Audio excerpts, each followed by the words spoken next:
ምክንያቱም ትላንት ለካው ስኳር ነገ ከነገ ጋር እንዳይሆንም ጤነኛ ሰው እንኳን ሆነ ስኳር ያለብን እንኳን ሆነ ሲሚላሪቲ እንደኖረንም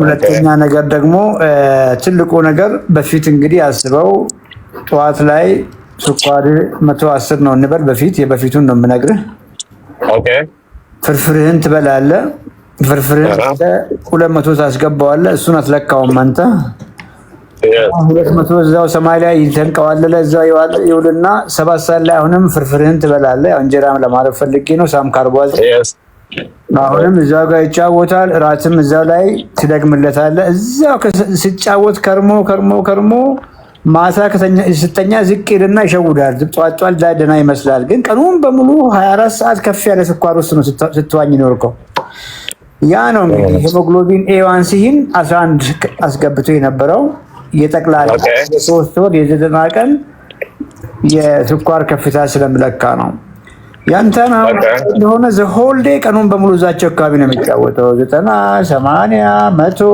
110 120 ገብቷል ይሄን ደግሞ የ3 ወር አፍሬጅ ሲታይ ፐርፌክት ነው የሚሆነው ማለት ነው ኦኬ ትልቁ ነገር አንተ አሁን ነው ዛሬ ስኳሩ 300 ሆኖ ምግቡን የጀመረ ሰውና ያንተ አሁን በሜትር ከ81 ቁመት 71 ኪሎ ሆነ ስኳር እንደዚህ እርግጥ ካለ ከዚህ በኋላ ምንድነው መመገብ ያለብህ የሚለው ነገር ነው መናገር ያለብን ምክንያቱም እድሜን ሳልመን ከጎመን ጋር ይበላ መኖር አይችልም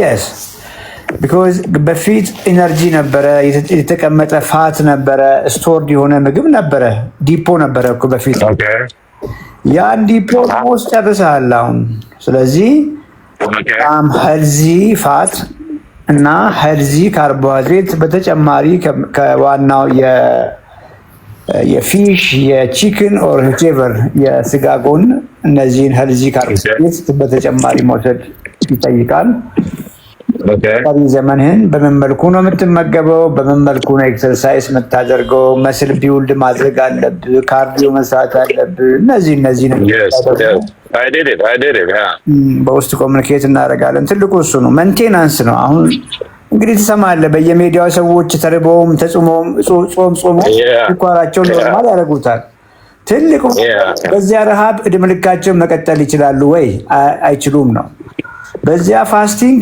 እየተራቡ 2 ቀን 3 ቀን ምግብ ያቆሙ እድሜያቸው መቀየር ይችላሉ ወይ አይችሉም ስለዚህ መልሰው እነዚያ ነው ሮንግ ምግቦች ይበላሉ በቃ ጀስት ዮዮ ዳይቲንግ ነው ይሄ ገብታ የተወሰነ ኪሎ ሉዝ ታደርጋለህ ስኳር ትቀንሳለህ A1C ትቀንሳለህ መልሰህ ትራብና እነዚያ ነው ምግቦች ትበላለህ አንተ እንደሱ አይደለም ቢኮዝ አሁን በዚህ ተረቶሪያል ነገር ወደኸዋል ሰውነትህ እያመሰገነ ነው ስኳር ኖርማል ሆኗል ከዚህ በኋላ እንደሚጠበቅብን እንዴት ሜንቴን አድርገን ይሄንን አስጠብቀ ቀሪ ዘመን በብርታት በጤና መስል ቢውልድ ያረክ ቢኮዝ ፋት ቢውልደር ነበርክ ባይዘ ፋት ቢውልደር ስለነበርክ ነው ቦርጭ ቢውልደር ስለነበርክ ነው ዲያቤቲክ ሆንከውና ሰውነትን ሪኮምፖዚሽን ስለመቀየር ነው የምናወራው አሁን ኦልሬዲ ጀስት መሆን ያለብህ ወይስ ላይ መጣሃል እንዴት እናስጠብቀ ሞር ሄልዚ ካርብ ሄልዚ ፋት ኮንኮርፖሬት ያረክ መስል ቢውልድ ያረክ ትቀጥላለህ የሚለው ነገር በውስጥ እናወራለን ፒስ Thank you so much. Thank you. Really appreciate. Thanks so much. Peace. Jerk. Okay. ዶክተር ሰላም ነው? ደህና ነኝ እግዚአብሔር ይመስገን። እንደምን አላችሁ? እግዚአብሔር ይመስገን ደህና ነህ ወይ? አሜን ደህና ነኝ። ዶክተር ሰላም ነው? ሁሉ ፒስ ሁሉ ሰላም። የስኳር እንትን በሽተኛ ነበርኩ። ቀደም ሲል አንተን ከ2 ወር በፊት እዚህ ቲክቶክ ላይ በመታስተላልፋቸው መልእክቶች መከታተል ጀምሬ ነበረ እና መጀመሪያ አንተ ይሄን ያንተን ፕሮግራም ከመከታተል በፊት የ3 ወር እንትኔ 9 ነበር 3 ወር የስኳር ክምችት መጠን 9 ነበር የዕለቱ ደግሞ 194 ነበር ልክ ያንተን ሲጀምር ማለት ነው ከዛ አሁን ላይ ቅርብ ጊዜ ቼክ አረኩኝና የ3 ወር እንትኔ 5.3 መጣ የዕለቱ ደግሞ 120 አካባቢ ሆኖ ጥሩ ተስተካከል ክብደቴም 81 82 አካባቢ ነበር 78 አካባቢ ሆነ። ንገራቸው ሲያረከውን ምክንያቱም 104 ሰዎች አሁን ስራ የፈቱ ሰዎች ዛሬ ለዛውም በረፍት ቀናቸው እንግዲህ ስራዬ ብሎ እየሰሙኝ ነውና እንደው እሺ እንደው because ከእናንተ እኔ ያረኩት አንተ ብዙ ጊዜ ከአመጋገብ ላይ የምታስተላልፋቸው እንትኖች ነበሩ። ያረኩት በቃ ኢሚዲየት እንጀራ ቆንኩኝ። በቃ 100% ማለት ነው እንጀራ ቆንኩኝ። ከዛ በኋላ ያው እንቁላል፣ ስጋ፣ አሳ ሲኖር ማለት ነው። ያንንም ጾምም ስለነበር በተወሰነ አትክልት ሞር ግን አትክልት በብዛት እጠቀም ነበር። በሪኮሪ፣ ቆስጣ፣ ጎመን እንደዚህ የመሳሰሉትን ነገሮች አደርግ ነበር። ስጋ ተጨማሪ አለ፣ እንቁላል፣ እርጎ አልፎ አልፎ እጠቀማለሁ። እነዚህ ነው ብዙ ጊዜ ጠዋት በደንብ ከጠገብኩኝ በአብዛኛው ምሳ ብዙን ተራረግ ወደ ማታ ላይ እራት እጠቀማለሁኝ። በዛ መልኩ ነው ትሪት ያረኩት። ምን አስቸጋሪ መሰለ ግን አሁን ጠዋት አልፎ አልፎ ከፍ ይላል። እኔ ምን እንደሆነ አላውቅም። ጠዋት ላይ እንትኔ ስለካው ከፍ ይላል። ቀን ደግሞ ኖርማል ይሆናል። ቀን ውሎ 100 በጣም ከፍ ጨመረ ቢባል 130 ነው የሚሆነው። ከዛ በታች ነበር 110 120 90 የሚሆንበት ጊዜ። ጠዋት ላይ ግን እስከ 150 እንዲህ የሚሄድበት ሁኔታ አለና ጠዋት ይጨምርብኛል። ምንድነው ይለው ነገር ትንሽ እንትን ስላለኝ ነው። እና መድኃኒቱን ሐኪሜን አማክሬው ሞሰው ሜትራፊን ጠዋትና ማታ 1000 ነበረ። አንደኛውን ተው የቀኑን ብቻ የማታውን ተው አለኝ። የማታውን አቆምኩት። አሁን ቀን አንዳንድ ወስዳለሁኝ። ስኳር ሄሞግሎቢን A1C 5.3 ነው። 5.3 አዎ። እንግዲህ አንድ ሰው ሄሞግሎቢን A1C የ3 ወር አቨሬጅ 5.3 ሆኖ የስኳር መድኃኒት ይውጣል ወይ? ኮሜንት ላይ እስቲ እንጠብቅ። እሺ ሐኪሙ ነው ሲሞከ እኔውና ለውጡን በጣም ከፍተኛ ለውጥ ነው። ባንዴ ከምናቆም ይሄን 3 ወር ደግሞ እናየውና በዚሁ ከቀጠለ እናቆማለን አለ ሐኪም ማለት የሚከታተለኝ ሐኪም ማለት ነው። ኮሜንት እያነበብን ነው አይደል? አይወሰድም አይወሰድም ነው የሚለው። ጆጆ ምን እያየህ ነው? ጆጆ ኢንሱሊን ላይ ነበረው። ኦኬ ኢንሱሊን አይወሰድም።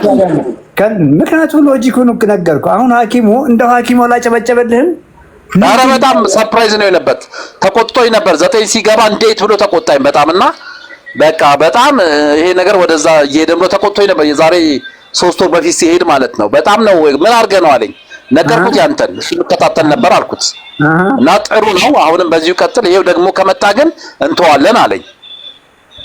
እንደው ያ ቃል የኔን ስራ ስታሳየው ምን አለ? እንደው ብዙዎቹ ስለማይዋጥላቸው ነው። አንዳንድ ሐኪሞች አይዋጥላቸው።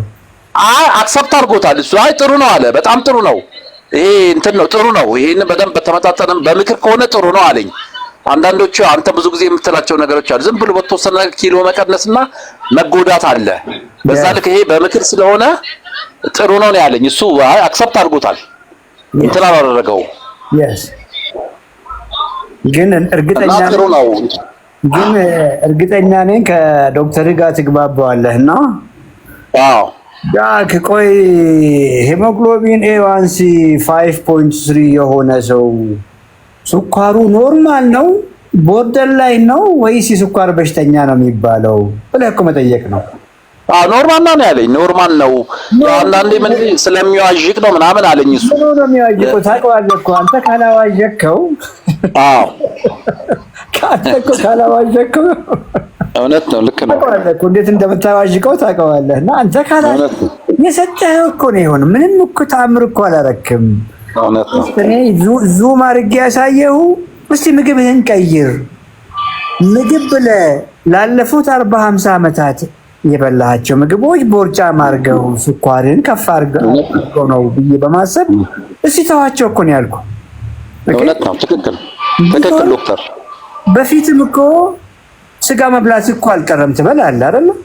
እንደውም ፈራ ነበር የሚጨምር ነበር የሚመስለኝ። ምን አድርግ አልኩኝ። አሁን ስጋውን ከፍ አድርግ። ትንሽ ወጥ ውስጥ ተደብቆ ያለው ስጋ ትንሽ ናትና መጠኗን ከፍ አድርግ አልኩህ አይደል?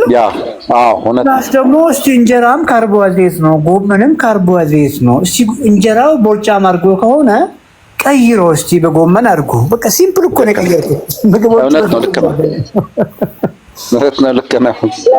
ሽሮውን ዱቄት ሲያታርገው ቀቅለውና ከጎመን ጋር ብላ ነው ያልኩህ አይደለ? አንተ እንጀራውን በሽሮ ነበር የምትበላው። በትክክል ዶክተር። በእንጀራ ቦታ አተሩን ደግሞ ቀቅለውና ከጎመን ጋር እንደዚህ አይነት ትሪኮችን የተጠቀምከውና ይሄ ነው የቀየረ። ወደ ኋላ ልውሰድህ እስኪ ከዛሬ 4 ወር በፊት እንግዲህ እንዴት እንደሞከርክ ሙከራ ትክክል እንዴት እንዳልነበረ ቅድም ነገርከን። ያው መንገድ አለመሆኑ የበፊቱስ ኖርማል ላይፍ ለስኳር የዳረገ አመጋገብ እንዴት ነበር? ሰዎች እንደማሩ ነው። ኧረ ምንም በፊቱማ በቃ ማለት ያው የተለመደው ነው። ያው የኛ የምንመገበው የተለመዱ ምግቦች ናቸው። ያው እንጀራ ነው። እንጀራ በሽሮ ምሳሌ እንጂ የታለው ይጠቀስልኛል በሳህን ስራ እሱን እበላለሁ። ማታም እንጀራ ነው። ጠዋትም እንግዲህ ያለው ፍርፍር ያው የተለያየ እንትኖች ሊኖሩ ይችላሉ። ይሄን ግን በመደበኛ ግን ተመጥኖ ያው ስጋም እንቁላልም እንበላ ግን ተመጥኖ በዚህ ልክ እኔ ትሪት አላደርግም ነበር። ያው ያገኘሁትን እበላለሁ ዝም ብዬ ያገኘሁትን። እንደውም ቅቤ አድናቂ ነኝ። ቅቤ በጣም በቃ ቅባት ምናምን አብዝተን ነው ቤት የምንጠቀም የነበረው። አሁን ያንኑ ኢሚዲየት ነው በቃ እንድስቲ ቆይ ብዬ በድንገት ነው አጋጣሚ አንተን ስትል ሰማሁ። ወዲያው በማግስቱ ጀመርኩኝ። ይሄ ነው እንትኑ። የተለየ ምግብ ይመስለናል አይደለ? አዎ ልዩ ምግብ ዜሮ ነው በቃ እንደነገርኩ። ሄዶ ከመቀመጥ ውጪ ገብተዋል ስቶር ከማድረግ ውጪ እውነት ለመናገር ቅቤ ምግብ ነው ብለህ ካሰብክ ተሳስተሃል። ኢምፕቲ ካሎሪ ነው በቃ ባዶ ካሎሪ ነው። ቅቤና ዘይትን ጎን ለጎን እናድርግ ብለን ብናስብ ኦኬ ትንሽዬ ቫይታሚን ኤ ዲ ኢ ኬ በተለይ እነዚህ ግራስ ፌድ ሳር ከበላላ የሚገኘው ቅቤ ትንሽዬ ሻል ያለ ቫይታሚን ፕሮፋይል አለው። ያ መሆኑ ግን ኢነርጂነቱን አይገድበውም። ከፍተኛ ኢነርጂ ነው በቃ ኢነርጂ እጭቅ ያለ የተጣራ ዘይት የለም ገብቷል። ክሩድ ኦይል ሳይሆን የተጣራ ነው። ዘይትን እጅግ በጣም የተጣራ ካልን ቅቤን ደግሞ ኦልሞስት 98% ኦኬ ትንሽ ክሩድ አለ። ትንሽ የወተት ጋር የመጣ እንደዚህ ሳም ፕሮቲን ሳም ክሩድ የሆኑ ፋቶች ኦኬ እንደዚህ ነገሮች አሉት።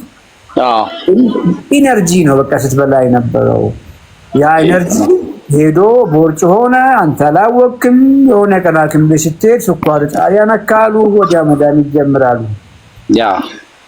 እንግዲህ አስበው አሁን የምናወራውን ነገር ሰምተህ ህይወትህን ከአደጋ ባትታደግ ኖሮ ከጊዜ በኋላ ምን ነበር የምትጀምረው? ያንኑ ምግብ እየበላ ቦርጭ እየጨመረ ስኳርም እየጨመረ ኢንሱሊን ኦኬ ብሎኝ ነበር ሐኪሙ በዚሁ ባለፈው 9 የሆነ ጊዜ በቃ ወደዛ ልንገባ ነው ያለኝ። ልንገባ እናንተ ግቡ አልከው እኮ እናንተ ያረን ያላልኩም ሌሎቹን ለግባሽ ወጣው መቼም አንተን እግዚአብሔር ሲያገናኘኝ ያንን ካለ በኋላ በአጋጣሚ ታገኝ በቃ ወዲያው ነው እንትኑን የቀየርኩት። ባለቤቴ በጣም አግዛኝ ስለነበር እሷም በቃ ሁለታችንም እንትን አደረግን። እሷም እያገዘችኝ በጣም አሁን ከፍተኛ እንትን አለው። አሁን አልፎ ግን የጠዋቱ እንትን መለኪያ ይሁን አይደል ነው ከፍ ይልብኛል አንዳንዴ እሱ ነገር ሰውነት እየዳነ ነው እንጂ እኮ ምን እያልክ ነው? አንተን ተመትረሳው ሰውነት በአንድ ጊዜ ንጹህ እንደሆነ ፈለክ ነው። ኦኬ ገና ይቀርሃል። ገና እኮ ክብደትህን ብናይ ሆድህ አካባቢ እኮ ቦርጫ ገና አለች። ቦርጫ እኮ ነው በተወሰነ ትንሽ አለ ግን በጣም ቀንሷል። አይ አሁን አልኩ እኮ ትንሽ የሚባል ቁጥር አልወድም። እመነኝ በደሞ በፊት ለፊቴ መጥተህ ቢሮ ባይ በቃ ክፍተት እንደሆነ ያሳይሃለሁና እሺ እመጣለሁ ዶክተር። ኦቨር አምቢሽስ አትሁን። እያረክ ያለው ነገር ትክክል ነው። ኦኬ እሺ ቢራስ ነበረ ወይ እንደ በፊት በነበረው ህይወት ቢራ መጠጥ ምናምን ነበር? መጠጥ አልጠጣም። እንደዚህ መጠጥ ይሄ እንደዚህ ኧረ በፍጹም አልፎ እንደዚህ እንደው በወር አንዴ እሱም እንደው ጠጣ ቢባል 2 ቢራ ከዛ በላይ አልጠጣም። በተፈጥሮዬም እንደዚህ ነው አልጠጣም መጠጥ። በጣም ጥሩ። ባለቤትህ ትመሰክርላለች? አዎ ያው አጠገቤ ያለች እሷም ትመሰክራለች። እየሰማች ነው? እየሰማች ነው። እንደውም እሷ ያው ለኔ ሲል ነው የሚጠጣው ትለኛለች። እኔ አልወድም። አጋጣሚ ስንወጣ እሷን እንትን ለማለት እንጂ እኔ ብዙ አይደለሁም። yes ገባኝ። መሰከረችልህ እኮ እየሰማሁ ነው። ኤክሰርሳይዝ ሀቢት ምን ነበር? እንደው ስራዬ ብለህ ስፖርት ስራ ነበር? አልሰራም። አልፎ ወክ ነው የማደርገው። ወክ አደርጋለሁ እንዲህ በሳምንት 3 ቀን ተመቸኝ። ረጅም 1 ሰዓት 8 እስከ 8 አንዳንዴ እስከ 10 ኪሎ ሜትር ወክ አደርጋለሁ በእግር። ብዙ ጊዜ ቁጭ ብለን ነው ብዙ ጊዜ የምንውለው። አዎ ቢሮ ውስጥ ነው የምሰራው። ያው ቁጭ ብዬ ነው የምውለው። ያ ገባህ አይደል? አንድ ቁጭ ብለን ነው የምንለው። ሁለት ደግሞ አመጋገባችን እንዳየኸው እውነት ለመናገር ከፍተኛ ኤነርጂ እንጂ ከፍተኛ ሰውነት የሚገነባ ምግብ አልነበረም ስትበላ የነበረው። እንጀራ አድናቂ ነኝ። እንደውም እንጀራ ካልበላ የበላው አይመስለኝም። አሁን እኮ አምሮበታል አይደለ ባለቤትሽ? አዲስ አንቺን ነው አምሮበታል እየልሽ። በጣም አማረበት። yes እየጎረመሰ ነው። ወጣት ሆነ። ወጣት ያስራዬ እኮ ማደስ ሆነ እኮ በቃ ፍሪጅ አዳሽ ሰው አዳሽ ሆኛለሁ እኮ እውነት ዶክተር በጣም ተባረክ። እንደው ቤተሰብ ሁሉ ይባረክ። እውነት ትልቅ ስራ ነው እየሰራ ያለው። በጣም ትልቅ ስራ ነው የምትሰራው። እውነት ሰው ማዳን ቀላል አይደለም። በጣም ትልቅ ነገር ነው። በጣም ሰው በመድኃኒት እየተቃጠለ እንትን ማለት አንተ ግን እንዲህ መስዋዕት ከፍለ እውነት በእንደው በልጆች አገኘው። ተባረክ። እውነት በጣም ትልቅ እንደው 2 ቀን መተኛ ነው። ያው የሚገርም እንቅልፌ ተስተካክሏል። ይሄ ማታ ድሮ ውስጥ ግዴ ይቃጠላል፣ እጄ ይቃጠላል። በቃ መለብለብ ነው። አልተኛም። አሁን ቢያንስ ብት ያለ እንቅልፍ ነው የምተኛው። በደንብ ቆንጆ እንቅልፍ ነው የምተኛው። የሚገርም ጠዋት እኮ ነው የምንነቃው። አይናችንን ጨፈንን ጠዋት እኮ ነው የምንነቃው። ጠዋት በቃ እውነት ነው። ትናንትና እንኳን ባለቤቴ የሆነ እንትን ሆኖ አልሰማኋትም ጭራሽ። እኔ ለጥ ብዬ ማለት ነው እንግዲህ ሌላ ጊዜ እኮ ማልተኛበት ጊዜ ነው የሚበልጠው። እና በዚህ ትልቅ ለውጥ አለ። በትክክል ላሙስ እኮ ያልበናል፣ ይሞቀናል፣ ሰውነት ይግላል አይደል? በፊት ነበር። አዎ መሞቅ በቃ መቃጠል ነው። ማታ ልብልብ ነው የሚያደርገኝ። ብታይ ውስጥ እግሬ ውስጥ እጄ እውነት ቅጥል ትኩሳት በትኩሳት ደግሞ ነው። የሚገርም ደግሞ ሁሌ ማታ ነው ይሄ የሚሆነው። yes በርታ። ኪሎ ስንት ነው አሁን 78። ቁመት ስንት ነው? ሜትር ከ74። ስንት መሆን ያለብህ ይመስላል? 75 እስከ 70 67 ኦኬ። ያ ማለት ኦልሞስት 11 ኪሎ ፋት ተሸክማል ማለት ነው። ኦኬ። ቅድም ያልካታው ቅቤው አላለቀችም። ማየ ባለቤቱ በደንብ አድርጋ የምትቋጥረው ቅቤ ተጠራቅሞ 11 ኪሎ ገና አለ። አሁን ስንት ነበር መጀመሪያ? 84 85። አሁን አንተ ጋር ስጀምር 82 አካባቢ ነበር። ዋው! አየህ በጣም ብዙ ነበረ ማለት ነው እንግዲህ። አዎ እያጎደልከው መጣ። አሁን እንግዲህ 11 ኪሎ ቅቤ ታውቃለች እንግዲህ ብዛቱን እያየች ነው ባለቤት። እውነት ነው። መንገዱ ይሄው ነው። የጀመርከው መንገድ ነው። ያው ምግብ ውስጥ ዘይት አይበዛም። ይሄን ተምረሃል ብዬ አስባለሁ። አዎ ቅቤ ምግብ ውስጥ አይታሰብም። ይሄን በደንብ ታውቃለህ። ጮማ አይታሰብም። ኦኬ እሺ። አስኳል፣ በተለይ እንቁላል አስኳል ማስወገድ፣ አቮካዶ ማስወገድ፣ ሁለት ይጠግበህ መብላት። ዛሬ ምን በላ? ምግብህን እንይልኝ። ዛሬ ያበላችህን? ዛሬ ስጋ፣ የተቀቀለ ስጋ፣ ጠዋት እንቁላል በብሮኮሊ አበባ ጎመን እና እንቁላል አንድ ላይ እንትን ያለ እሱም በላው እና ምሳ ላይ ደግሞ አሁን ቅርብ ሰዓት ብሮኮሊ አበባ ጎመን ስጋ የተቀቀለ ከጎን ሆኖ ማለት ነው። ስንት ሺህ እንቁላል በላ? አዲስ እንቁላል ስንት ነው? እንቁላል ስንት ነው? የጠዋቱ 3 እንቁላል ከናስኳን ነው። አስኳል አለው እንዴ? አንድ አስኳል ወጣ፣ ሁለቱ ግን አለው። ከ3 እንቁላል ውጪ ምንድነው ያበላሹ? ሌላስ ምን ሰጠሽው? ምንድነው? ብሮኮሊ፣ ቲማቲም አይቆጠሩም። እነሱ አይቆጠሩም እያለች ነው በላት። እነሱ አይቆጠሩም አለ። ኦኬ። እነዚህን አብራ እንደ ዳቦ እኔ ተጋግሮ አይነት ነገር እነሱ ተቀላቅሎ አብሮ ተጋግሮ አይነት ነገር ነው። አንድ ላይ ምንም ችግር የለውም። እሱ ለቴስት እንደምትፈልገው ታርግልህ። ኦምሌት ታዝግ ከፈለገች ትፈርፍር ከፈለገ ምንም ችግር የለውም። ቅመም ቴስት በሷ እጅ ነው። ትልቁ ዘይት ነው ማታበዛው ታውቃለች። እና አታበዛም። አዎ ዋናው የእንቁላል ቁጥር ለአንተ ሀይት ለአንተ ቁመት በቂ አይደለም። እሱን ከፍ ማድረግ ይጠይቃል። አስኳል ሙሉ በሙሉ ብታወጣም ቆንጆ ነው። በጣም ጥሩ። እሺ። በቂ ካልሆነ ጡንቻህን ነው የምታጠው። አከሳስህ መጥፎ ነው የሚሆነው እና ቦርጩም ቶሎ አይሄድም። ሰውነት ያልቅና ቦርጭ ተንጠልጥሎ ይቀራል። ቦርጭ ተንጠልጥሎ ቀረ ማለት ደግሞ በሽታህን የምትገላገልበት ጊዜ ረጅም ይሆናል። ስኳርን ከፍ የሚለው ለዛ ነው። ጠዋት ኦኬ እሺ። ገብቷል። ትልቁ ነገር አሁን ስኳርህ ተገላገልክ የሚባለው ቦርጭህን ተገላገልክ የዛን ጊዜ ነው። ኦኬ የወገብ ልኬት 87 ጠዋት ቁርስ ሳትበላ ሆድህን ለቀቅ አድርገህ በእምብርት ትክክል 87 በታች ሲመጣ ነው 87። እሺ ኦኬ ያንተ 90 ቤት ነው። ነገ ከፈለክ ቼክ አድርገው። እሺ ቼክ አደርጋለሁ። እሺ ዶክተር ምሳህንስ ምን በላህ? ምሳዬን ያው ቅድም በነገርኩ ስጋ እና እነዛኞቹ ነው ያው ጎን ለጎን ነው ማለት ነው። የተቀቀለ ስጋ ምን ያክል ስጋ? እና እነዛ አትክልቶቹን የበሬ ስጋ፣ የተቀቀለ ስጋ፣ የበሬ ስጋ ተቀጥፎ ማለት ነው። እኔ ሚዛን ነው የማየው። አሁን ስጋው የበሬ ሚዛን መጠኑ ነው መጠኑ ምናልባት መጠኑን አላወኩም። ትንሽ ከሩብ በታች ነው የሚሆነው። ጠይቃት እሷ ስንት ግራም ይሆናል? ስንት ግራም ይሆናል? አዲስ ሩብ ኪሎ ይሆናል ወይ በላት። ሩብ ኪሎ ይሆናል አለች። አይ አንተ ስታየው ለአይን ስትገምት ጥሩ ነበር። አይ ሩብ አይሆንም፣ ከሩብ መቼም አነስ ይላል። እኔ ስገምተው እንደዛ ነው የሆነው። ያው ግን ይሄ ባልጠግብም ይሄ መለስ ያለ ነገር አድርጎኛል። በደንብ ጥሩ የሆነ ይሄ ገርበብ ያለ ነገር አላል ኖርማል እንደዛ ሆኛለሁ። ግብ ምናምን አላደርገኝም። ምክንያቱም አሁን በቀን ሁለቴም ስለምትበላ ጠዋት 6 እንቁላል ከበላ ሁለተኛ ምግብን ቢያንስ ሩብ ኪሎ አሳ፣ ሩብ ኪሎ ቀይ ስጋ፣ ሩብ ኪሎ ዶሮ ስጋ ቆዳው የተነሳለት ከብዙ አትክልት ጋር ብታደርግ ለጊዜው በቂ ነው።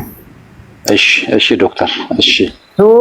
ይሄ ለጥቂት ሳምንታት ነው የሚቀጥለው። ምክንያቱም ኦልሬዲ አሁን ሄሞግሎቢን ኤዋንሲን 5.3 ላይ አድርሳል። አትርሳ። እሺ ነገር ቀሪ ዘመንህን እንደዚህ እየበላ አትቀጥልም። ገብቷል?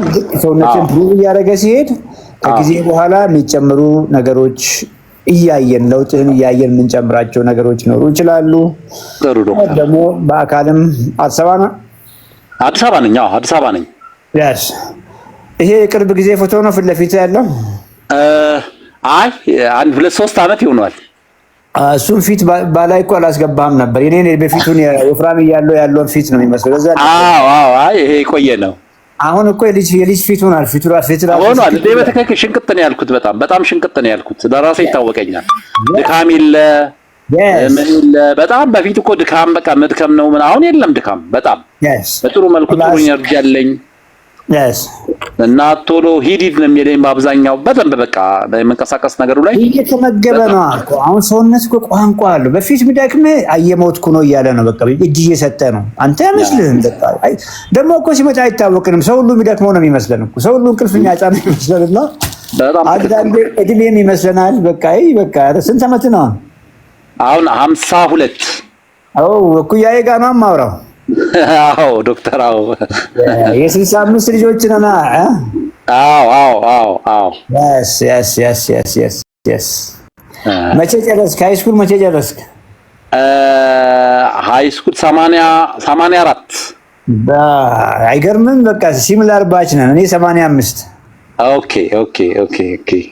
የሚገርም እኮ ነው አንተ። የሚገርም እንግዲህ አንድ ፍሬ ልጅ ነኝ። እንግዲህ ያው የኔን መንገድ ከተከተል አያየኸው እኮ ነው ፒክቸር ላይ የለጠፍካቸውን ቀድሞ የነበረን አሁን ያለህን አያየህ ነበርና በ20 ዓመቴ እንኳን እንደዚህ አይነት ኤነርጂ የለኝም። በ20 ዓመቴ አንተ ቅንም ስለሆንክ ነው። እውነት በጣም ቅን ሰው ነህ። በጣም ሰልፍሽ አይደለህም። ቅን ሰው ነህ። እውነት ብዙ እያዳንክ ነውና አሁንም ወደፊትም እንግዲህ ይሄ ነገር ይቀጥል። እውነት ትልቅ ነገር ነው። እንደው በልጆች ነው የምታገኘው። በጣም ትልቅ ነገር። አንተም አሁን እንደው አደራ ብዬ የምልህ ለሁላችሁም ነው። ጎረቤቶችህን፣ ጓደኞችህን ከዚህም አትበላቸው። ምን ይከብዳል? አንተ የምታደርገው ኧረ ምንም አይከብድም። ማዳን ነውና እሺ። ይሄን ለማድረግ ደግሞ የግድ ሐኪም መሆን አይጠይቅም። በርታ። እሺ ዶክተር። እሺ በቃ እመጣለሁኝ እንትን ብዬ። እሷም እንግዲህ አደራሽን በላት። አንተ የምትበላውን ትብላ። እሺ ያው እየሰማሽ ነው። እሺ ሁላችንም እሱ ነው ምግብ እያለች ነው በላት። እሺ ምግቡ ይሄ ነው። አንቺ ማብረት እንበይ። እሺ ዶክተር በጣም ነው የምናመሰግነው። በጣም ተባረክ። እሺ ሰላም ደር። እሺ